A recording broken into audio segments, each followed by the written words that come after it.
শুনুন সবাই, এই ঘোষণা সবার জন্য।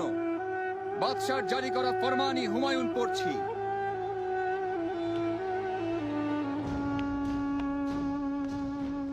রমজানের এই পবিত্র মাসে আপনারা শুধু মুনাফার কথা না ভেবে আল্লাহ তাআলার সন্তুষ্টি অর্জনের লক্ষ্যে কাজ করুন।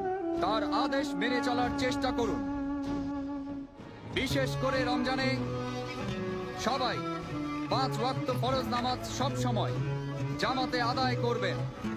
তারাবির সময় সাম্রাজ্যের নিরাপত্তা প্রহরী ছাড়া বাদ বাকি সবাই এশার নামাজ পড়ার পর দোকান খুলে না বসে রমজানের রহমত অর্জন করার জন্য তারাবির নামাজ পড়তে যাবেন। যারা নামাজ না পড়ে দোকানে এসে ব্যবসা করবে তাদের কঠোর শাস্তি দেয়া হবে। প্রত্যেক মুসলমান ব্যক্তির নামাজ ও রোজা পালন করা সবচেয়ে বড় দায়িত্ব। এই পবিত্র মাসে 5 ওয়াক্ত নামাজ জামাতে পড়ার জন্য আপনারা সবাই মসজিদে যাবেন।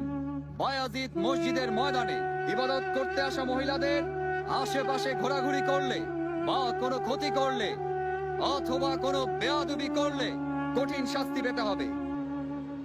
মহিলারা নামাজ পড়ার জন্য এবং ওয়াজ শুনতে যথাসময়ে উপস্থিত হবেন।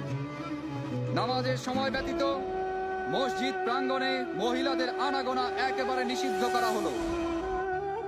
মুসলিম এবং অমুসলিম কেউই দিনের বেলা জনসম্মুখে কোন রকম খাদ্য গ্রহণ করবেন না, পানি পান করবেন না। রাতের বেলা বিনা প্রয়োজনে ঘোরাঘুরি করা একেবারে নিষেধ।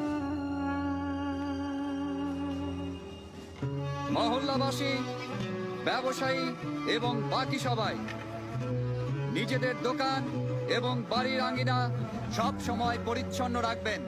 নিজের আশেপাশের পরিবেশ পরিচ্ছন্ন রাখার পাশাপাশি নিজেরাও পরিষ্কার পরিচ্ছন্ন থাকবেন।